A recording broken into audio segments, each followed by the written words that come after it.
Hey there everybody, welcome to the next emulation tutorial that I'm going to show you, and this will be for the emulator known as Snes9X.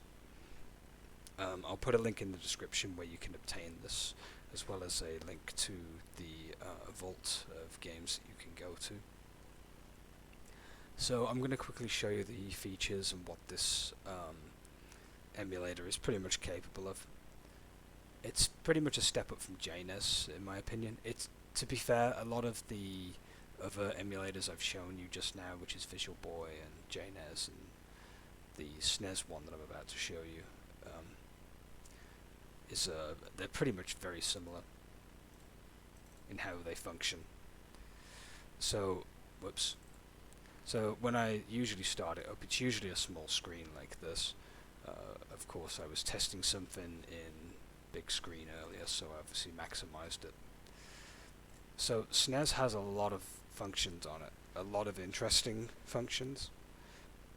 You can just play the games naturally like you do after unzipping stuff. And obviously you can do stuff like, save stating, you can load multi-carts. There's a lot of functionality with Snes. Snes9X is a very good emulator though, because there's a lot you can kind of do with it for like that extra bit of depth. Naturally you can do movie recordings and stuff like that, and you can replay them. You can pause, you can do hacks, you've got your settings here. I don't really mess with the settings for Snes all that much, because as soon as I installed it after downloading the setup for it, I just ran through the setup wizard and pretty much used this.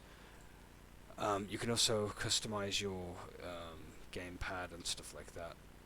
You can use Snes joypads, you can use the mouse. You've got like tons of different accessories that the Snes was kind of known for. I just use the joypad because I usually just play games with a controller. But if you want to use, the other functions, you can. For example, for people who want to play Mario Paint, you can use the Snes mouse, and then just basically wire up your mouse to it, essentially. So you can do the input configurations. I've already done this ahead of time, naturally, because I always do. But it's the same as the others. You just simply press where you want on your keyboard or your controller, and then you just simply press up. You can enable it. You can also enable turbo on your controller. Now the thing is, I can't remember if this emulator picks up your controller as soon as you plug it in. If that isn't the case, then you'll just have to configure naturally.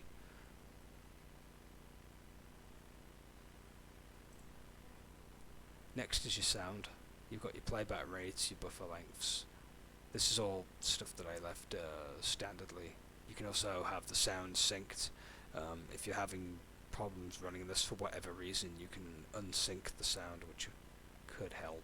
I'm not too sure. Or maybe you just don't want the sound to be synced. Some games you might have to, actually, it depends. All of this here I use as X2 audio. Playback rate is the same that I've always left it as. You can change the volume. The games on here are pretty loud because Snes games tend to be much like, like the NES stuff as well. You can turn the volume down to an extent, and it does help. You can also have the fast forward volume go high as well. You can mute the sound, you can do frame advancing muting. There's a lot of features here, so if there's something specific you want to look for, you can just dive in here and play around with it. Next you have your video, which is like your window size. You can maintain the aspect ratio as well, so if you want that feel that you're playing on like an old TV, you can do that. There's more not methods, but there's more stuff here that you can do with the visuals. Like I said, as soon as I went through the setup wizard, I left it as it is. The settings pretty much set up automatically for me when I went through the wizard, essentially. But if there's specific settings that you want, you can just basically find them through here and click the ones that you want. Naturally, you got your cheats. I don't really play around with the cheats on this very much. I kind of just play the Snes as it is. But if you want Game Genie codes, you can use them. Just remember to look up the codes specifically to do with the region version of the game that you're playing. No, it makes no sense to get like European codes for a USA version of a game, for example. Last but not least, this is the netplay function, which essentially allows you to play over the internet with people. So if you want to play Contra over the internet with your friend, you can. Like, that's an actual thing. You have to connect to a server. You can also have the emulation act as a server as well. I'm not too in depth on, I'm not too up to do with this feature all that much, but this is a thing you can do.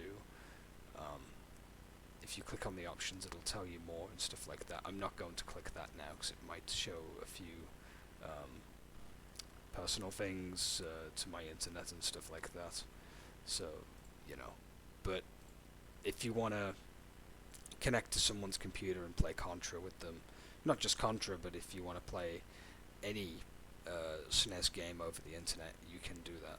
That's one of the best parts about this emulator, is the fact that it actually does allow over the internet multiplayer.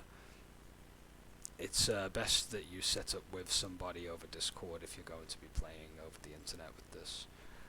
I suggest mainly playing with close friends that you know IRL, as well as people that you've trusted very, very well over the internet for years, for example, to play with online. And last but not least, you got your help, which is just the about function, which is just, you know, the credits and who coded it and put it all together nicely. Big ups to these people. So, I'm just going to load up a game and I'll quickly show it in action. It's a brilliant emulator, by the way. This is probably the most technically sound emulator I've ever used. In terms of visual and sound, as well as having on the ability to connect online and play over the internet with people, is a nice feature unto itself. The only SNES emulator I've really played with was a version of BizHawk. I cannot remember the actual version, but that one was pretty okay, but I can't remember the name or type version that it had. But when I found out about Snes9X, I realized this is pretty much the version of BizHawk that I remember, but much better. So let's just quickly load up Mario All-Stars. As you can see, it's playing fine.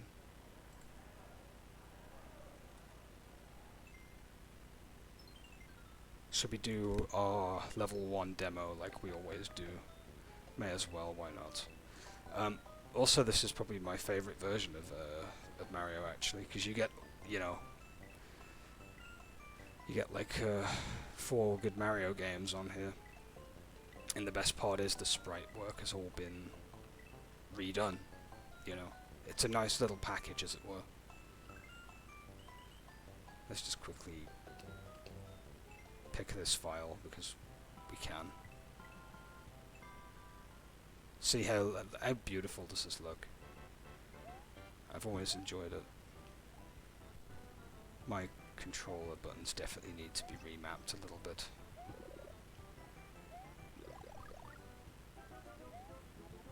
But I'm just going to quickly get to the end of the level, as always. But as you can see, it's running beautifully. It's not having any issues, it's nice and smooth. It just feels like I'm playing on the SNES again, really. If you want to get a controller that's shaped like a SNES controller that's USB, by all means, you'll definitely get a good time with this.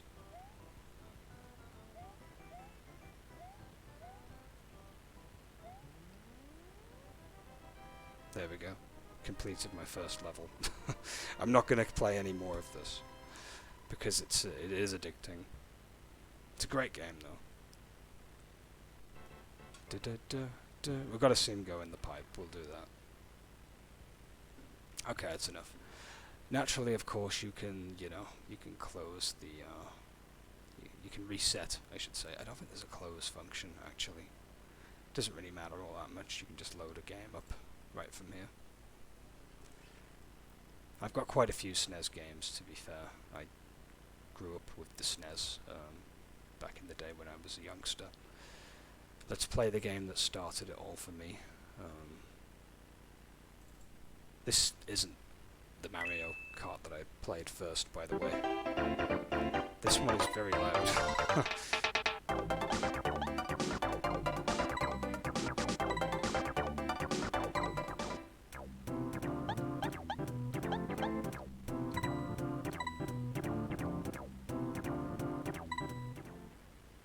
So yeah, as you can see, this is working fine too. We have to talk a bit loud because this is pretty loud as well. I'm not exactly shouting at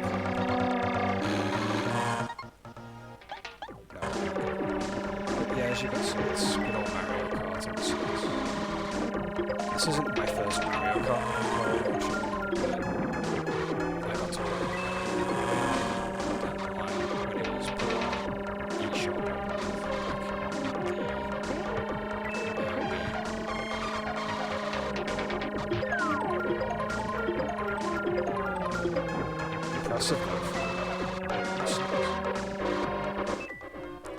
So as you can see, that works fine. So you can also pause the emulation as well. And yeah, that's pretty much. We'll pause the emulation. There we go. That's pretty much Snes9X in a nutshell. It's a very good emulator. It's definitely a step up from the bare bones ones that I showed you. I mean, they're good in their own right because of how easy and quick they are to use. And this is more in the same vein, but with online netplay as well. So if you've got a buddy that you want to play, Mario Kart or Contra or even just Super Mario All-Stars, you can do that, which is really cool. There's an entire plethora of classics on the SNES, to be fair. Anyway, thank you very much for watching this tutorial on the Snes9X. Like I said, I'll leave the links in the description, so you can get the emulator and get the library of games. And yeah, happy gaming, and I'll catch you in the next one. Ciao for now.